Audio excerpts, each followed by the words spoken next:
والسماء وما بناها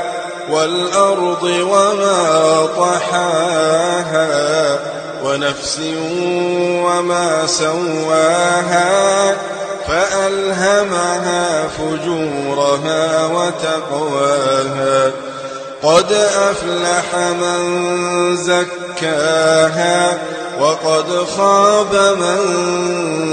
دساها